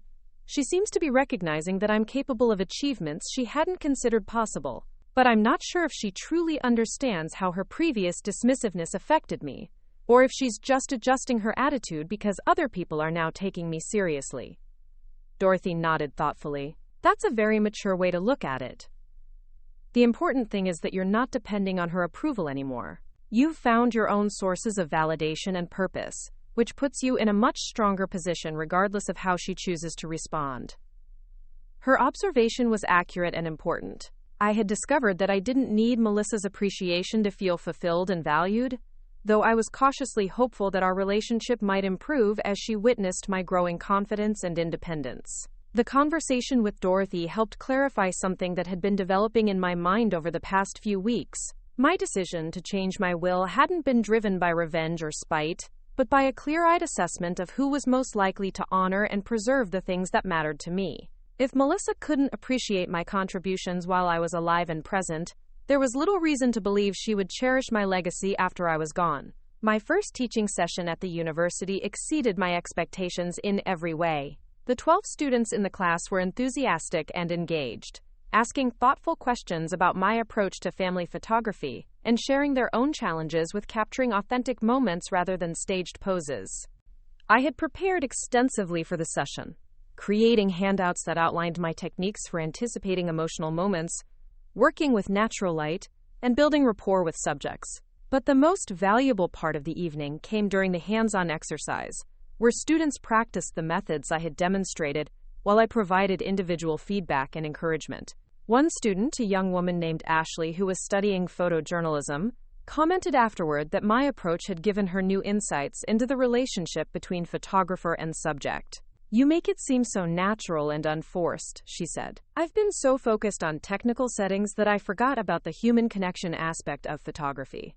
Dr. Whitman observed the entire session and provided enthusiastic feedback about my teaching style and the students' engagement level. "Arlene, you have a natural gift for instruction," she told me. "You're able to explain complex concepts in accessible terms while maintaining the students' interest and motivation. I hope you'll consider teaching more classes in the future." Driving home from the university that night, I felt a deep sense of satisfaction and purpose that had been missing from my life for years. I was contributing my knowledge and skills to help others develop their own abilities, and I was being compensated and respected for my expertise. The contrast with my previous role as the invisible family photographer couldn't have been more stark. Instead of having my passion dismissed as excessive or dramatic, I was now being celebrated as someone with valuable knowledge to share. The next few weeks brought a steady stream of opportunities and recognition that continued to reinforce my growing confidence and sense of purpose. The Historical Society project officially launched with a small ceremony, where I was introduced as the volunteer photographer who would be documenting the stories of Millbrook's longtime residents. Margaret Stevens had arranged for me to work with a team that included a professional interviewer and a local historian, and my role would be to create portrait photographs that captured not only the physical appearance of our subjects, but also something of their personality and life experience. The first interview session was with Harold Kowalski, a 92-year-old man who had lived in Millbrook his entire life and remembered when the downtown area was still primarily farmland. As he shared stories about the town's transformation over the decades, I found myself drawn to the expression in his eyes, which seemed to hold depths of memory and wisdom. The photographs I captured during that session were some of the most powerful portrait work I had ever created. Harold's weathered hands, his gentle smile, and the way the afternoon light caught the lines of his face combined to create images that seemed to tell stories about resilience, community, and the passage of time. When Margaret saw the preliminary prints, her reaction was immediate and emotional. "Arlene, these are absolutely extraordinary. You've captured not just Harold's appearance but his essence, his connection to this place and its history. This is exactly what we hoped for when we started this project." The positive response to my work with the Historical Society led to additional opportunities, including a request from the Regional Arts Council to participate in a traveling exhibition about rural community life. My photographs of Harold and the other elderly residents would be displayed alongside similar work from photographers in neighboring towns, creating a collective portrait of life in small-town America. Each new opportunity felt like confirmation that I had been right to trust my instincts and pursue my passion despite the lack of family support. I was building a professional reputation based on my actual abilities, rather than trying to earn appreciation from people who seemed determined to undervalue my contributions. The changes in my life hadn't gone unnoticed by my neighbors and friends in Millbrook. Gloria Martinez commented during one of our regular coffee meetings that I seemed more alive than she had seen me in years, and she credited my willingness to prioritize my own interests and talents. "Arlene, you have become the woman you were always meant to be," she said with characteristic directness. "For too long you were hiding your light because you thought being a good mother meant making yourself smaller. But now you are showing the world who you really are, and it is beautiful to see." Her words resonated deeply because they captured something I had been feeling but hadn't been able to articulate. I had spent so many years diminishing myself, in an attempt to make others comfortable, that I had forgotten what it felt like to operate from a place of confidence and self-respect. As the holiday season approached, I found myself looking forward to the changes I was planning to implement in my family traditions. Instead of automatically resuming my role as the family holiday coordinator, I had decided to create new traditions that reflected my current priorities and interests. I planned to spend Thanksgiving morning volunteering at the community center, helping to serve dinner to seniors who might otherwise be alone for the holiday. The photography club had organized the volunteer effort, and several of us planned to document the event as part of an ongoing project about community service and connection. For Christmas, I was considering taking a photography trip to capture winter landscapes in the nearby mountains, something I had always wanted to do but had never prioritized because it conflicted with traditional family obligations. The idea of spending the holiday pursuing my passion rather than managing other people's expectations felt both liberating and slightly rebellious. These changes represented more than just schedule adjustments. They reflected a fundamental shift in how I understood my role in my family and my community. Instead of defining myself primarily through service to others, I was learning to balance giving with receiving, obligation with opportunity, and family loyalty with personal authenticity. The transformation had been neither quick nor easy, but it had been necessary and ultimately rewarding. I had discovered that it was possible to love my family while also refusing to accept treatment that diminished my worth and contributions. Most importantly, I had learned that my value as a person wasn't dependent on other people's recognition or appreciation, though it was certainly enhanced when I surrounded myself with people who could see and celebrate what I had to offer. Spring arrived in Millbrook with an explosion of color that seemed to mirror the transformation happening in my own life. The dogwood trees lining Main Street burst into bloom, creating natural canopies of pink and white that drew photographers from neighboring towns to capture their ephemeral beauty. I found myself among them most mornings, camera in hand, documenting the seasonal changes that had become a metaphor for my personal renewal. My photography business had evolved beyond anything I could have imagined 6 months earlier. What had started as casual inquiries from exhibition attendees had grown into a steady stream of commissioned work that included family portraits, local business photography, and event documentation. I had established a small studio space in the converted sunroom of my house, complete with professional lighting equipment and a computer setup for digital editing. The financial independence this work provided felt almost as significant as the creative fulfillment. For the first time in decades, I was earning money through my own skills and initiative, rather than depending on investments or family support. The modest but growing income gave me a sense of autonomy that I hadn't realized I was missing. Marcus Webb had called the previous week to schedule a follow-up appointment regarding my estate planning. The changes I had made to my will 6 months earlier remained in place, but he wanted to discuss some additional provisions that reflected my new circumstances and evolving priorities.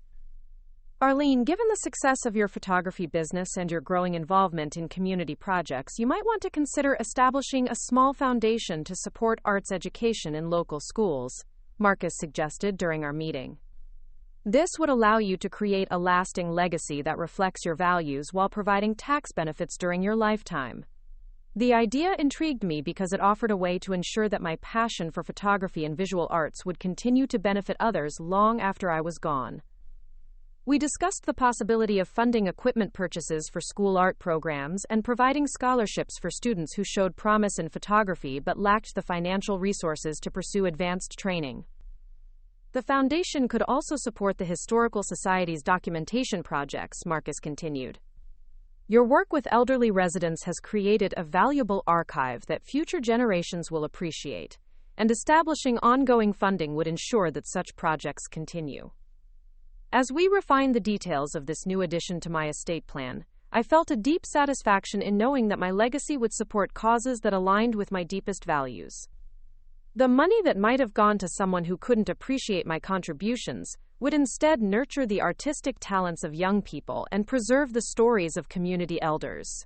The contrast with my original will was striking. Instead of hoping that Melissa would somehow honor my memory and values after I was gone, I was creating concrete mechanisms to ensure that my life's work would continue through institutional support for the things that mattered most to me. That afternoon, I stopped by the community center to deliver prints from the latest Historical Society interview session.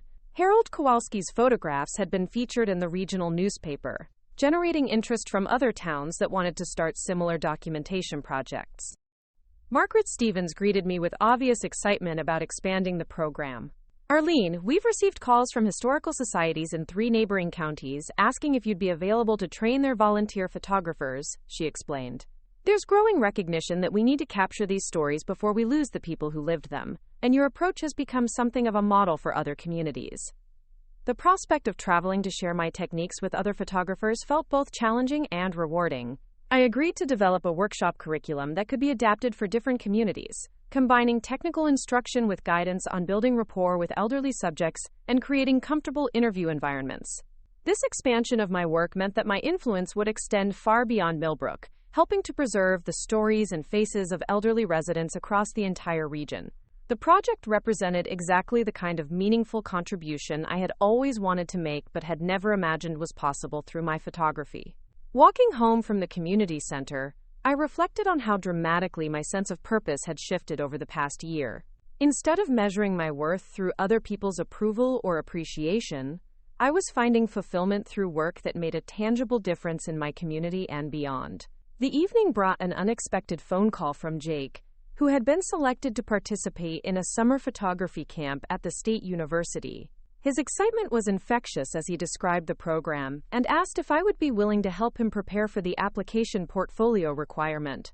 "Grandma Arlene, Mom said you're like a real photographer now, with students and everything. Could you maybe teach me some of the stuff you know?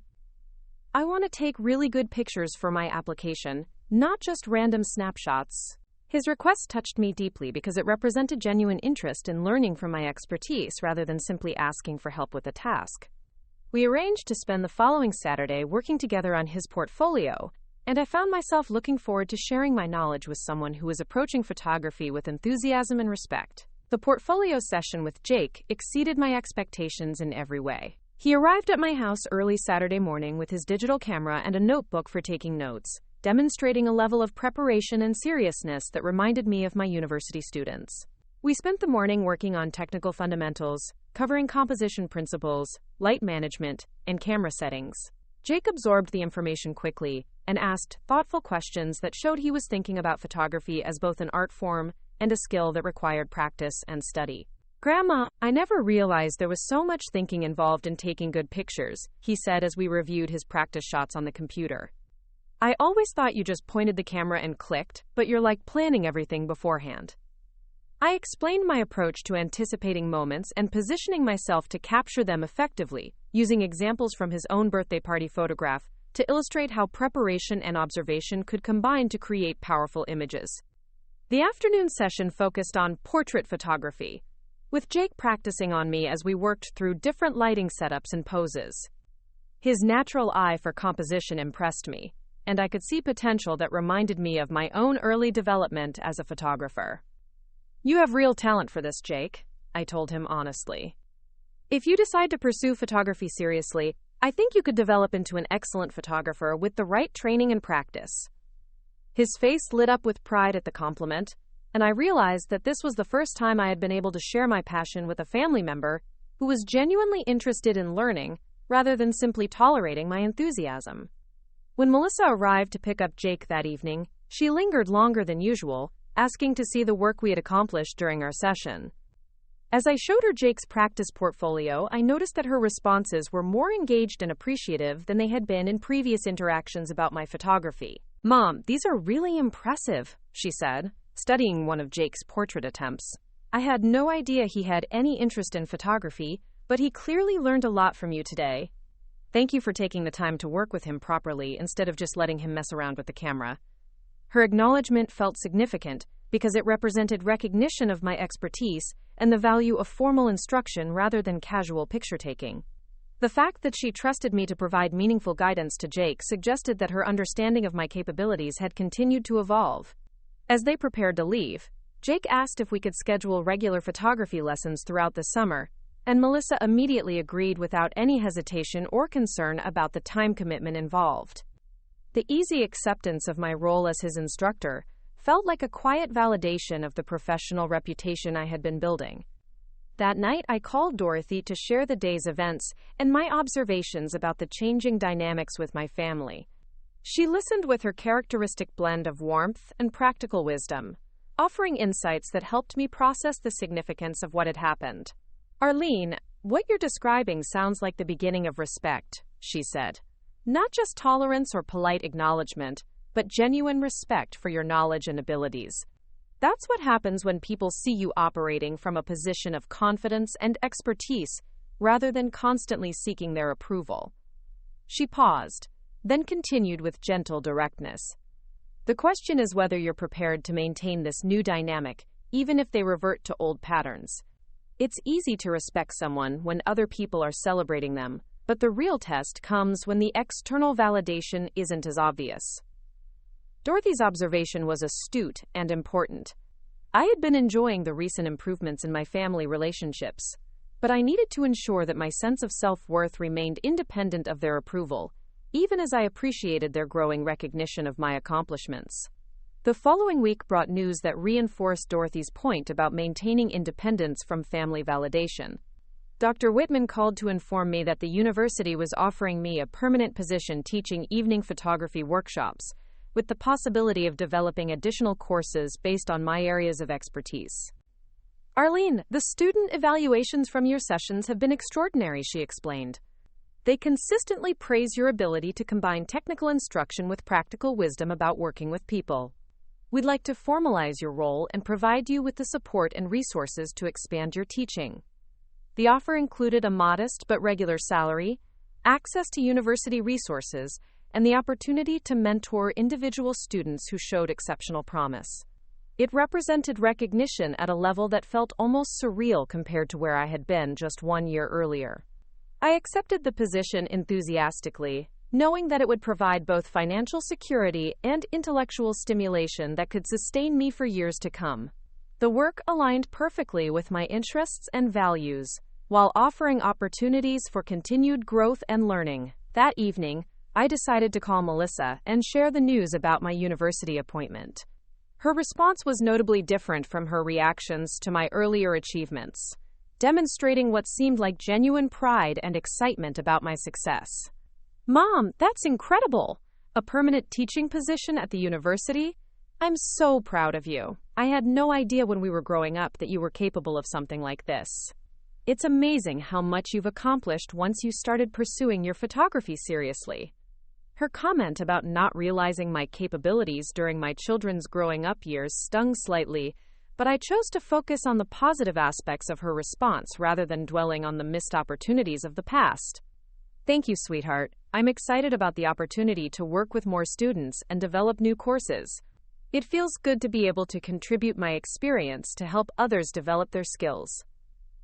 The conversation continued with Melissa asking detailed questions about my teaching responsibilities and expressing genuine interest in visiting one of my classes to see me in action. Her curiosity felt authentic rather than obligatory, suggesting that she was beginning to see me as a person with professional accomplishments rather than simply as her mother. As summer progressed, my weekly photography sessions with Jake became one of the highlights of my schedule. His enthusiasm for learning never wavered, and his technical skills improved dramatically with consistent practice and feedback. More importantly, our shared passion for photography was creating a genuine bond that transcended the typical grandmother-grandchild relationship. During one particularly productive session, Jake mentioned that he had been showing his portfolio to friends at school and that several of them were interested in learning photography basics. Grandma Arlene, do you think you could maybe teach a group of us, like a summer class or something? My friends think your work is really cool, and they want to learn how to take better pictures too. The idea of teaching a summer workshop for young people appealed to me immensely. I contacted Margaret Stevens about using the community center's facilities, and within a week, we had organized a 4-session photography workshop for teenagers that filled to capacity almost immediately. The workshop sessions were energizing and rewarding in ways I hadn't anticipated. The young participants brought enthusiasm and creativity that pushed me to explain concepts in new ways and consider fresh approaches to familiar techniques. Their different perspectives on composition and subject matter helped me see my own work with renewed appreciation. One particularly talented participant, a 15-year-old girl named Maria Santos, reminded me of myself at that age in her intense focus and natural eye for interesting moments. I began mentoring her individually, providing extra guidance and encouragement that I hoped would help her avoid some of the detours I had taken in developing my own artistic confidence. Mrs. Long, you make photography seem like something I could actually do as a career, Maria told me after one of our sessions. I always thought art was something you did as a hobby, but watching you teach and seeing your business, I'm starting to think maybe I could make a living doing something I love. Her comment highlighted one of the most satisfying aspects of my teaching work. I wasn't just sharing technical knowledge, but also demonstrating that creative passions could be translated into meaningful careers with proper dedication and skill development. The success of the youth workshop led to additional teaching opportunities, including a monthly workshop series for adult beginners and specialized sessions for local business owners who wanted to improve their marketing photography. My calendar filled with a diverse mix of projects that kept me intellectually engaged while providing increasing financial independence. By midsummer, I realized that my photography work had evolved into a full-time career that provided both creative fulfillment and economic security.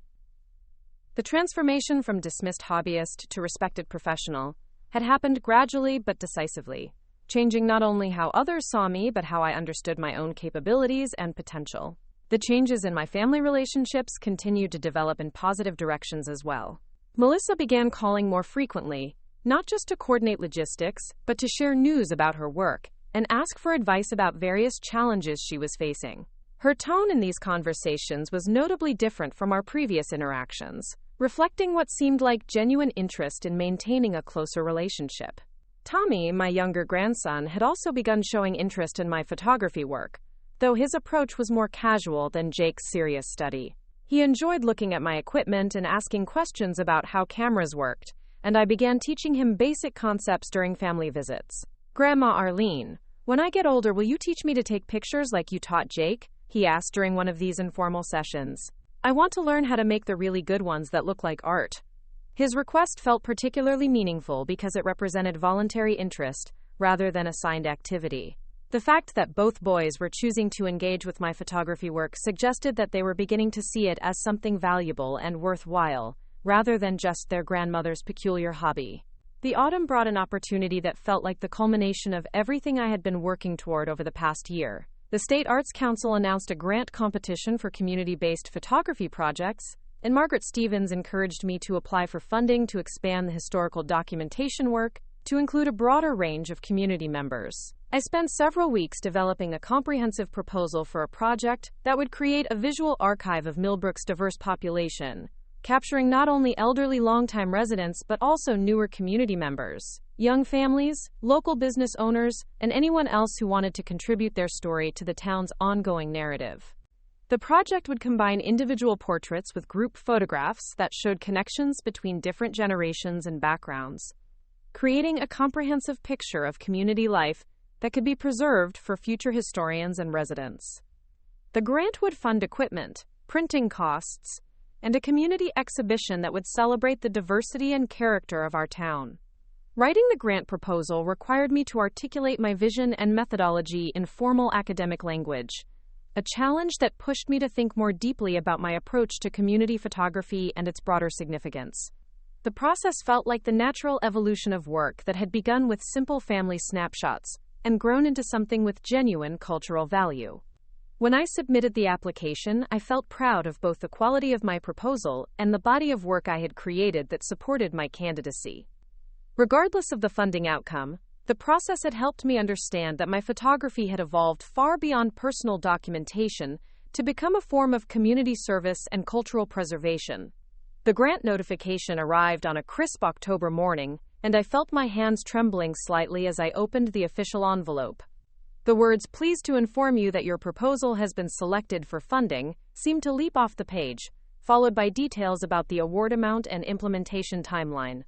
I had won a grant for $12,000 to support the community documentation project, along with recognition as an emerging artist whose work demonstrated exceptional promise for cultural impact.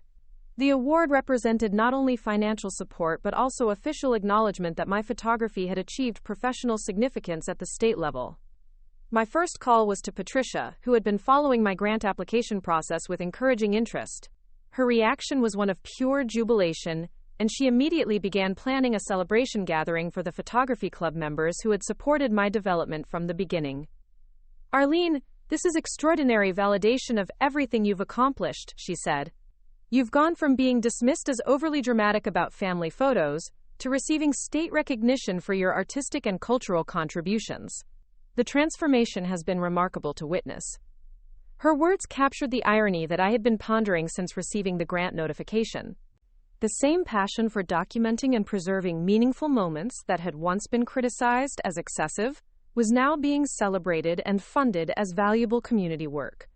I called Melissa next, wanting to share the news with my family before it became public through the Arts Council's announcement. Her response exceeded my most optimistic expectations, demonstrating what seemed like genuine pride and excitement about my achievement. "Mom, this is incredible! A state grant for your photography? I'm so proud of you I could cry. I can't wait to tell everyone I know that my mother is a real artist who's getting government funding for her work. This is like something you see in movies, not something that happens to people we actually know." Her enthusiasm felt authentic and sustained, rather than polite and brief, suggesting that she had internalized a fundamental shift in how she understood my capabilities and accomplishments. The fact that she wanted to share the news with others indicated pride, rather than embarrassment about having an artistic mother. The conversation continued with Melissa asking detailed questions about the project timeline and whether there would be opportunities for community members to participate as subjects or volunteers. Her interest in being involved felt significant, representing a desire to support my work rather than simply acknowledge it from a distance. That evening, I sat in my garden with a glass of wine, watching the last of the autumn flowers bloom in defiance of the approaching winter. The seasonal metaphor felt appropriate as I reflected on my own late-blooming transformation from invisible family caretaker to recognized community artist. The journey had required me to confront uncomfortable truths about how I had been allowing myself to be treated, and to make difficult decisions about prioritizing my own values and interests. The process hadn't always been easy or pleasant, but the results had exceeded anything I could have imagined when I first decided to change my will in response to Melissa's dismissive attitude. Most importantly, I had discovered that my worth as a person wasn't dependent on family approval or appreciation, though I was grateful for the improvements in those relationships that had accompanied my growing confidence and independence. I had learned to value myself appropriately and to expect others to do the same. The grant project would begin officially in January, giving me several months to plan the logistics and develop relationships with potential participants.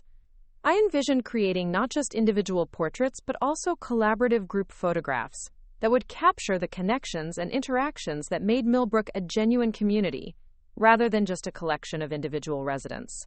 The work would require me to engage with people from backgrounds and perspectives different from my own, challenging me to expand my understanding of portraiture and storytelling through photography. I anticipated that the project would push my skills and artistic vision in new directions while creating something of lasting value for the community that had supported my development. As I considered the year ahead, I felt optimistic about both my professional prospects and my personal relationships. The foundation I had built through months of focused work and boundary setting had created space for authentic connections based on mutual respect rather than one-sided obligation. The photography business continued to grow steadily, with bookings extending well into the following year. My teaching responsibilities at the university were expanding to include a new course on documentary photography that would begin in the spring semester. The Historical Society work had generated interest from academic researchers who wanted to use my portraits and interviews in scholarly publications about rural community life. Each of these developments represented recognition that my work had value beyond my personal satisfaction, creating opportunities for continued growth and contribution that could sustain me for years to come. I had built a career that aligned with my deepest interests and values, while providing the financial independence that allowed me to make choices based on preference rather than necessity. The relationship with my family had stabilized into something healthier and more balanced than what had existed before my transformation. Melissa and the boys treated me with a level of respect and appreciation that I had never experienced during the years when I was constantly available and accommodating. The boundaries I had established had created space for genuine affection rather than obligatory interaction. Most significantly, I had internalized a sense of self-worth that didn't fluctuate based on other people's responses to my efforts.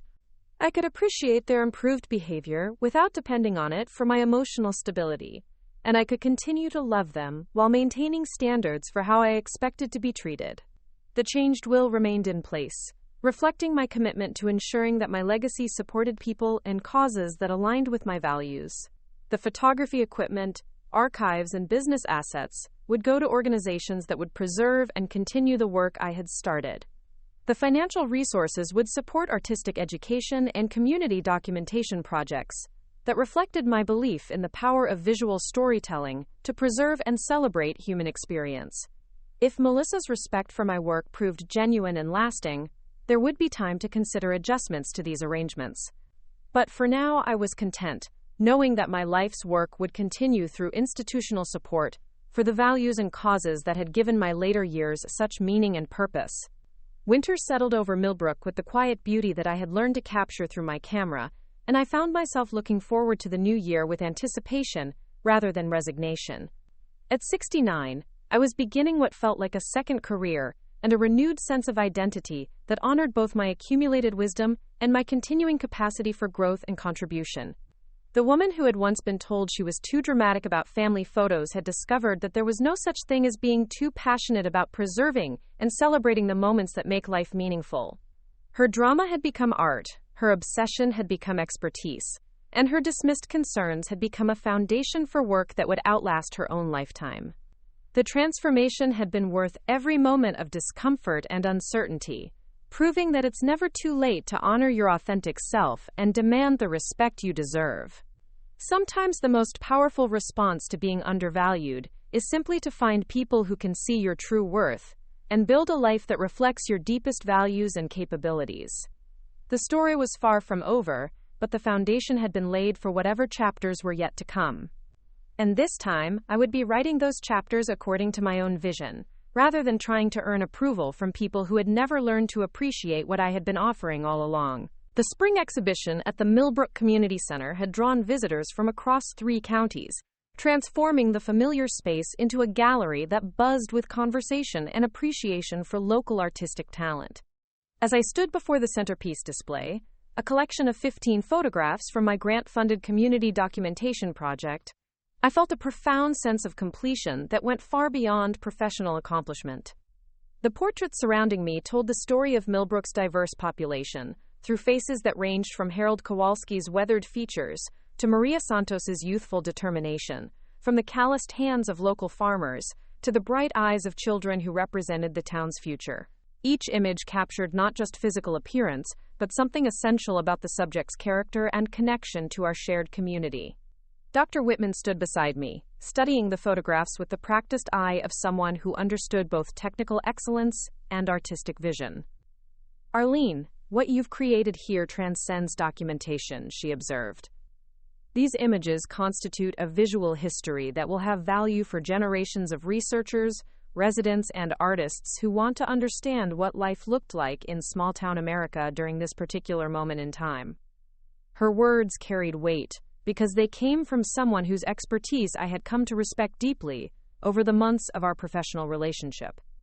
The fact that my work was being discussed in terms of historical significance rather than personal hobby represented a transformation that still sometimes left me breathless with gratitude and amazement. Patricia approached our small group with obvious excitement, carrying a newspaper that featured my community project on the front page of the Arts and Culture section. "Arlene, you need to see this review," she said, opening the paper to reveal a full-page article titled, "Local Photographer Captures the Heart of Community Through Intimate Portraits." The article described my work as a masterclass in the intersection of technical skill and emotional intelligence, praising my ability to create portraits that revealed the dignity and complexity of ordinary people living extraordinary lives. The reviewer noted that my photographs achieved what many professional photographers struggled to accomplish, the capture of authentic human connection in an age of increasingly staged and Reading the review felt surreal, not because the praise was unexpected. I had gained confidence in my abilities over the past 18 months, but because it represented such a complete reversal from the dismissive attitude I had encountered when I first tried to share my passion for photography with my own family. Jake appeared at my elbow, having spent the past hour moving through the exhibition with the serious attention of someone who was developing his own artistic eye. His summer photography camp experience had deepened his appreciation for the craft, and he now approached images with technical questions and compositional observations that impressed the adults around him. "Grandma Arlene, the portrait of Mrs. Chen is incredible," he said, pointing to a photograph of an elderly woman whose hands told the story of decades spent working in her family's restaurant. "The way you captured the light on her rings makes them look like they're glowing, but her expression is what really makes the picture special. You can see how proud she is of her work and her family." His analysis demonstrated not only growing sophistication in visual literacy, but also an understanding of the emotional depth that distinguished meaningful portraiture from simple documentation. The fact that he could articulate these observations with confidence suggested that our photography sessions had provided him with tools for seeing and interpreting the world that would serve him well, regardless of whether he pursued art professionally. Melissa had been moving through the exhibition with Tommy, and I watched from across the room as she studied each photograph with what appeared to be genuine interest and appreciation. When she reached the portrait I had taken of Jake during one of our early photography lessons, an image that showed him concentrating intensely as he adjusted his camera settings, she paused for a long moment before calling him over to share the moment. "Jake, look at this," she said, her voice carrying a mixture of pride and wonder. "Your grandmother captured something really special here. You can see how focused and determined you are, how much you care about getting the shot right. This isn't just a picture of you. It's a picture of you becoming an artist." Her interpretation of the photograph revealed an understanding of my artistic intentions that would have seemed impossible during the days when she dismissed my photography as dramatic picture-taking. The evolution in her perspective felt like a gift that I had never expected to receive, but was grateful to witness. As the evening progressed, I found myself in conversations with community members who had participated in the project as subjects, volunteers, or simply as supporters of local arts initiatives. Their responses to seeing themselves and their neighbors portrayed with dignity and artistic attention ranged from emotional gratitude to excited plans for purchasing prints to display in their homes and businesses. Robert Chen, whose technical mentorship had been invaluable during my early exhibition experiences, pulled me aside as the formal program concluded. "Arlene, I've been thinking about your next steps," he said, his expression serious but encouraging. "Your work has reached a level where you should consider pursuing opportunities beyond our local community. There are regional and state competitions that would provide platforms for even broader recognition." He continued, "More importantly, you've developed a distinctive voice as a photographer. Your approach to community portraiture combines technical excellence with genuine empathy in ways that could influence how other artists think about documenting contemporary life. That's the mark of someone who has moved beyond competent craftsmanship to authentic artistic vision." Robert's assessment felt particularly meaningful because it came from someone whose professional experience provided context for evaluating artistic development. His suggestion that my work had broader relevance beyond our immediate community opened possibilities that I was only beginning to consider. The drive home that night felt different from previous returns from exhibition events. Instead of the nervous excitement that had characterized my earlier public presentations, I felt a calm satisfaction that came from knowing I had found my authentic voice and created work that genuinely mattered to the people who encountered it. My house, which had once felt like a lonely space where I waited for family visits that often disappointed me, now felt like a sanctuary where I could pursue work that brought both personal fulfillment and community benefit. The converted sunroom studio where I edited photographs and planned future projects had become the heart of a home that finally reflected my actual priorities and interests. The financial independence that my photography business provided had grown beyond simple supplemental income to genuine security that allowed me to make choices based on artistic and personal considerations rather than economic necessity. The university teaching position, combined with commissioned work and grant funding, created multiple revenue streams that supported both current expenses and future planning. More significantly, the professional reputation I had built opened doors to opportunities that continued to surprise me with their scope and potential. The State Arts Council had approached me about serving on a committee that evaluated grant applications for community-based photography projects, recognizing my experience as both an artist and an administrator of successful cultural initiatives.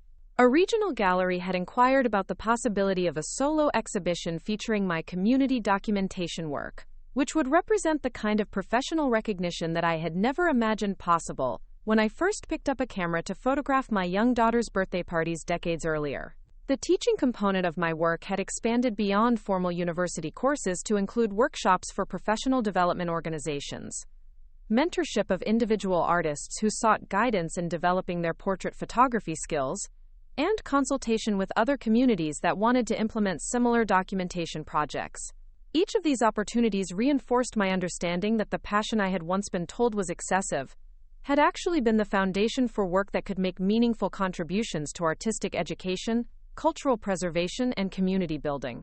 The relationship with my family had stabilized into something that felt both more honest and more sustainable than the dynamic that had existed during my years of constant accommodation and service.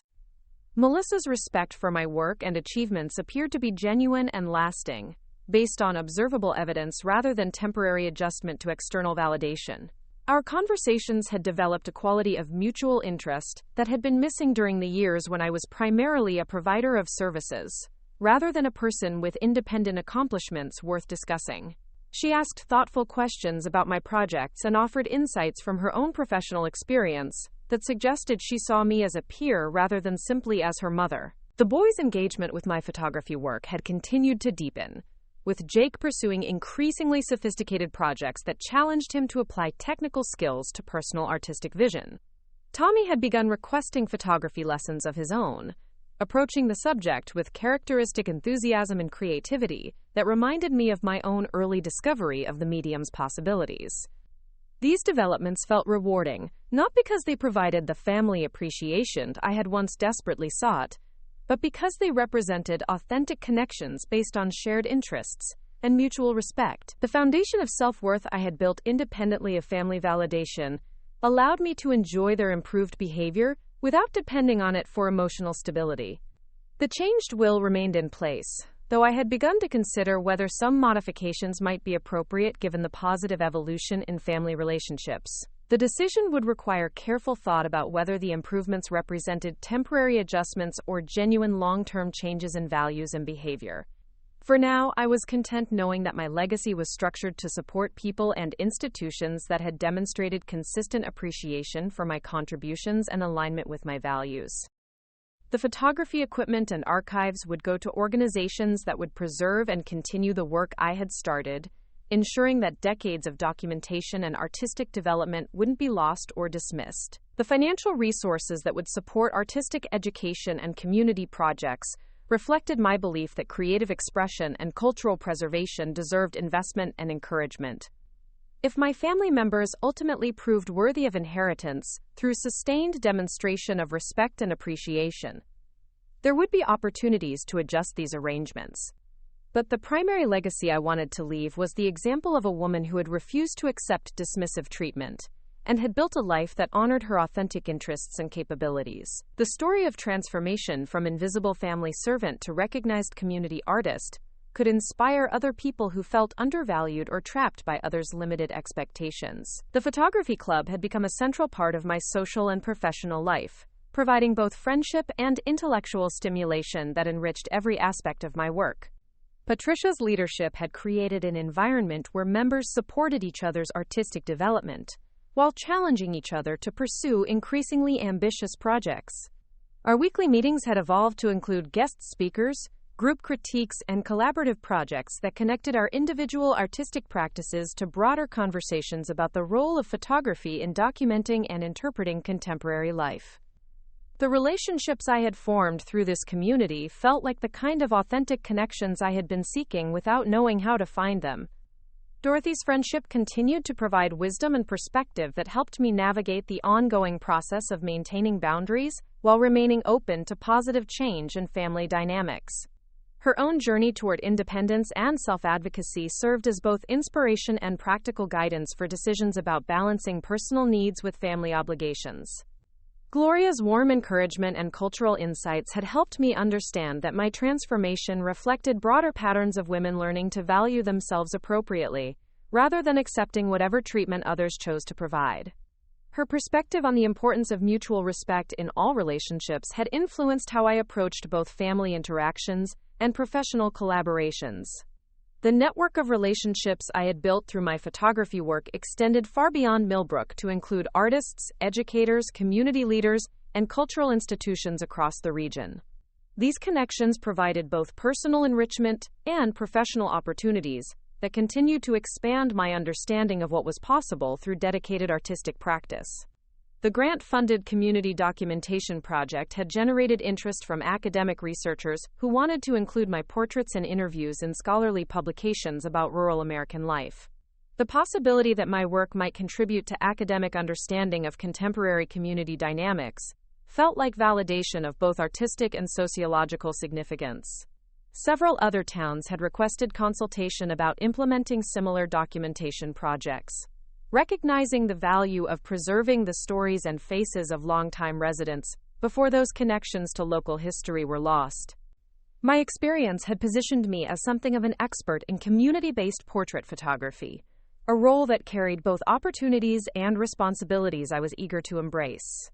The success of the youth photography workshops had led to requests for expanded programming that would serve different age groups and skill levels throughout the year. The community center was exploring the possibility of establishing a permanent photography education program with me as the lead instructor, which would provide both program continuity and additional income stability. Each of these developments represented recognition that my work had evolved far beyond personal hobby to become a form of community service that addressed real needs for artistic education, cultural preservation, and social connection. The progression felt natural and sustainable, building on established strengths while opening new possibilities for growth and contribution. As I prepared for bed that night following the spring exhibition, I found myself reflecting on the journey that had brought me from dismissed family photographer to recognized community artist. The transformation had required courage, persistence, and willingness to prioritize my own values, even when doing so created conflict with long-established family patterns. The decision to change my will had been a catalyst that forced me to examine what truly mattered to me and whether I was living in alignment with those values. The process of establishing boundaries and pursuing independent accomplishment had revealed capabilities and interests that had been dormant during decades of focusing primarily on other people's needs and expectations. Most importantly, I had learned that self-respect was not selfish but essential, providing the foundation for all healthy relationships and meaningful work. The example I hope to leave for other women was that it's never too late to honor your authentic self and demand appropriate treatment from the people in your life. The photography that had once been dismissed as excessive and dramatic had become the vehicle for work that made genuine contributions to artistic education, cultural preservation, and community building. The passion that others had tried to diminish had proven to be exactly what the world needed from me, though it had taken courage and persistence to create space for that contribution to flourish. Looking ahead, I felt optimistic about the possibilities that continued to emerge from work that aligned with my deepest interests and values. The foundation I had built through months of focused effort and boundary setting had created space for both professional accomplishment and authentic personal relationships, based on mutual respect rather than one-sided obligation. The woman who had been told she was too dramatic about family photos had discovered that there was no such thing as being too passionate about work that preserves and celebrates the moments that make life meaningful. Her drama had become art, her obsession had become expertise, and her dismissed concerns had become the foundation for a legacy that would outlast her own lifetime. The transformation had been worth every moment of discomfort and uncertainty, proving that the most powerful response to being undervalued is to find people who can see your true worth and build a life that reflects your authentic capabilities and contributions. Sometimes the greatest gift you can give yourself is the courage to stop accepting treatment that diminishes your spirit and start creating space for your genuine talents to flourish. The story continued to unfold with each new project, each strengthened relationship, and each moment of recognition that the path I had chosen was leading toward deeper fulfillment and more meaningful contribution than I had ever imagined possible. At 70, I was just beginning to understand what I was truly capable of accomplishing when I honored my authentic self and surrounded myself with people who appreciated what I had to offer. Up next, you've got 2 more standout stories right on your screen. If this one hit the mark, you won't want to pass these up. Just click and check them out.